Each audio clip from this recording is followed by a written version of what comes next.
Sebelumnya, Assalamualaikum warahmatullahi wabarakatuh.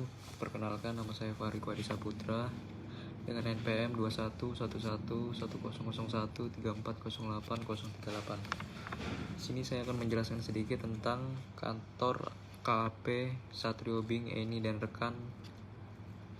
Salah satu entitas Deloitte Indonesia menyatakan mengetahui adanya pengumuman oleh Otoritas Jasa Keuangan atau OJK tertanggal 1 Oktober 2018 mengenai sanksi terhadap KAP, SBE dan 2 akuntan publik AP yang menjadi rekan KAP SBE dari pemberitaan media. Hingga saat ini KAP SBE mengaku belum menerima salinan resmi keputusan sehingga belum bisa memutuskan langkah yang akan ditempuh. Pernyataan KAP SBE menanggapi pengumuman OJK pada Senin lalu. OJK mengenakan sanksi administratif berupa pembatalan pendaftaran kepada akuntan publik AP Marlina, akuntan publik AP Merliana Samsul dan kantor akuntan publik KAP Satrio Bing, Eni dan rekan terkait hasil pemeriksaan OJK terhadap kasus PT Sun Prima Nusantara Pembiayaan atau SNP Finance. Dalam pengumumannya, kata Satrio, OJK menyatakan keputusan tersebut diambil berdasarkan pada keputusan Pusat Pembinaan Profesi Keuangan atau PPPK Kementerian Keuangan yang sebelumnya memberikan rekomendasi terhadap KAP SBE untuk meningkatkan kebijakan terkait dengan lamanya jangka waktu penugasan anggota senior tim audit untuk klien yang sama. PPK juga memberikan sanksi kepada AP Merliana Samsul dan AP Marlina berupa pembatasan sehingga yang bersangkutan tidak dapat memberikan jasa audit terhadap entitas jasa keuangan dalam kurun waktu 12 bulan. Sebagaimana pengumuman OJK, ujar Satrio, sanksi berlaku setelah KAP SBE menyelesaikan pekerjaan audit tahun buku 2018 atas seluruh klien yang masuk memiliki kontrak. Sanksi juga hanya berlaku untuk sektor perbankan, pasar modal, dan institusi keuangan non-bank atau KANB. Sanksi dari OJK, penyusul mencuatnya kasus SNP Finance, OJK sebelumnya mengumumkan sanksi berupa pembatalan pendaftaran atas KAP Satrio Bing, Eni dan rekan berlaku efektif setelah KAP dimaksud menyelesaikan audit laporan keuangan tahunan audit atau LKTA tahun 2018 atas klien yang memiliki kontrak dan dilarang untuk menambah klien baru. Sementara itu, untuk AP Marlina dan AP Merliana Samsul, pembatalan pendaftaran objektif berlaku sejak ditetapkan oleh pada Senin 1 Oktober 2018. Pengenaan sanksi terhadap AP dan KAP dimaksud hanya berlaku di sektor perbankan, pasar modal, dan industri keuangan non-bank atau IKNB. Laporan keuangan tahunan SNP Finance telah diaudit AP dan KAP Satrio Bing, Eni dan rekan dan mendapatkan opini wajar tanpa pengecualian.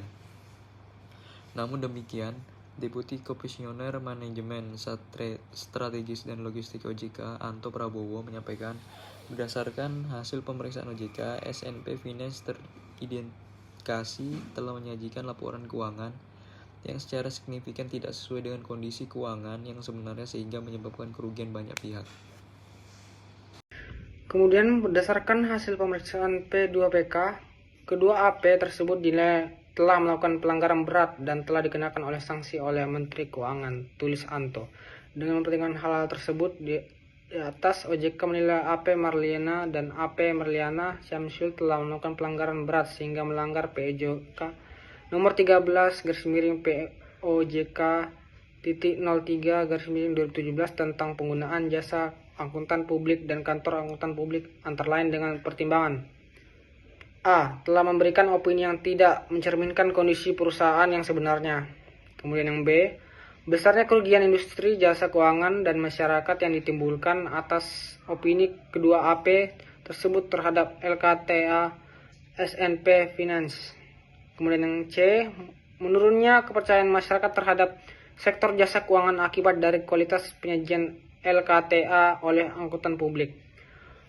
Pengenaan sanksi terhadap AP dan KAP oleh OJK, ungkap Anto, Mengingat LKTA yang telah diaudit tersebut digunakan SNP untuk mendapatkan kredit dari perbankan yang menerbitkan MTN yang berpotensi mengalami gagal bayar atau menjadi kredit bermasalah, sehingga langkah tegas OJK ini merupakan upaya menjaga kepercayaan masyarakat terhadap industri jasa keuangan. Kemudian, Direktorat Tindak Pidana Ekonomi Khusus Badan Reserse Kriminal Mabes Polri sebelumnya telah menemukan dugaan pembobolan dana di 14 bank oleh manajemen SNP Finance. Tak tanggung-tanggung, Wakil Direktur Tipideksus Bareskrim Polri menilai pembobolan 14 bank itu mencapai 14 triliun rupiah. Kasus ini bermula dari pengajuan kredit modal kerja dan fasilitas rekening koran perseroan ke PT Bank Pan Indonesia Tbk atau Bank Panin dengan nilai 425 miliar rupiah. Selain Bank Panin, beberapa bank besar disebut punya kredit macet di SNP Finance. Selain PT Bank Mandiri dengan nilai 1,4 triliun rupiah.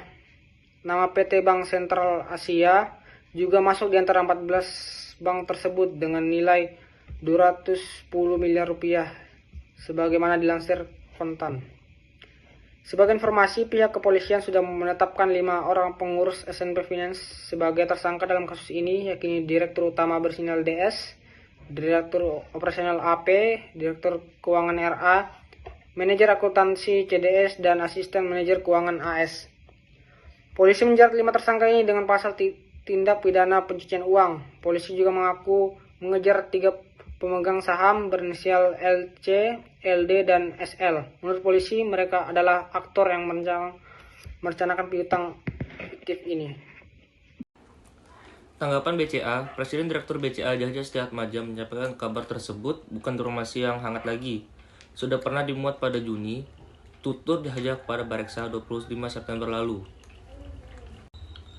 Meski status kredit ke SNP Finance masih menjadi non-performing loan atau NPL atau kredit bermasalah di BCA, Yahya menegaskan pihaknya sudah mencadangkan 100%. Dengan begitu, menurut Yahya, BCA tinggal mengikuti jalur hukum saja. Kalau tidak salah sedang proses PKPU dan sudah ada direkturnya yang ditahan, kata Yahya. Yang jelas, kasus seperti ini bisa menjadi pembelajaran bagi bank-bank nasional tanah air. Untuk itu, Yahya menegaskan kegagalan bisnis biasa terjadi di mana-mana dan kapan saja. SNP Finance, ucap Yahya, sudah bertahun-tahun bisnis dan berjalan lancar. Tapi toh mati juga.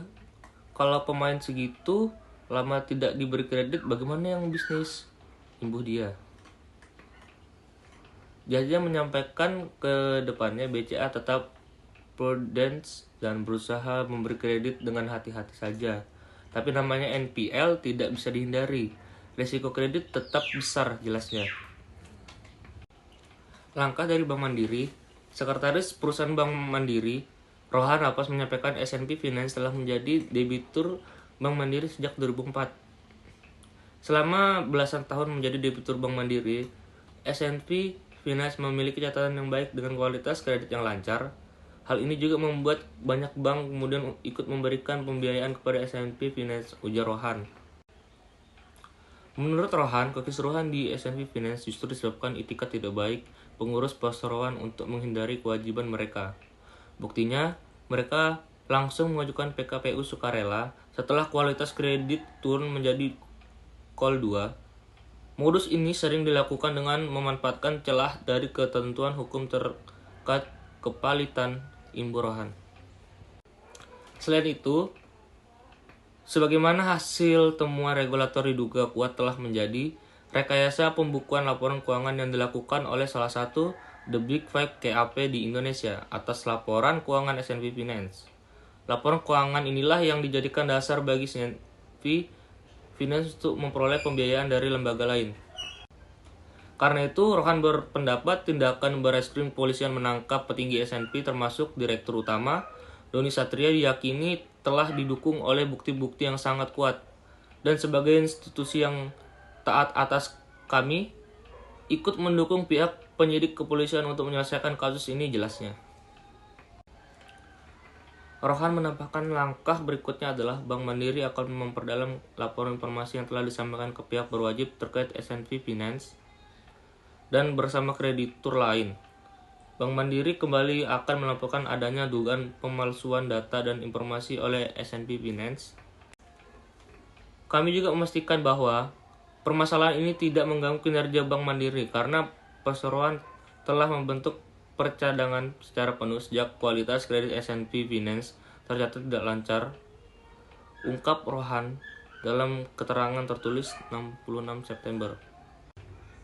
Saran yang dapat dilakukan pada kasus tersebut adalah lakukan perbaikan pada proses dan kebijakan internal untuk mencegah terulangnya pelanggaran, dan pastikan aturan dan etika diatur secara jelas dan dipahami oleh seluruh anggota tim, serta tingkatkan pelatihan dan kesadaran etika di kalangan anggota untuk memastikan pemahaman yang lebih baik terhadap prinsip-prinsip etika, kode etik profesi, dan standar audit.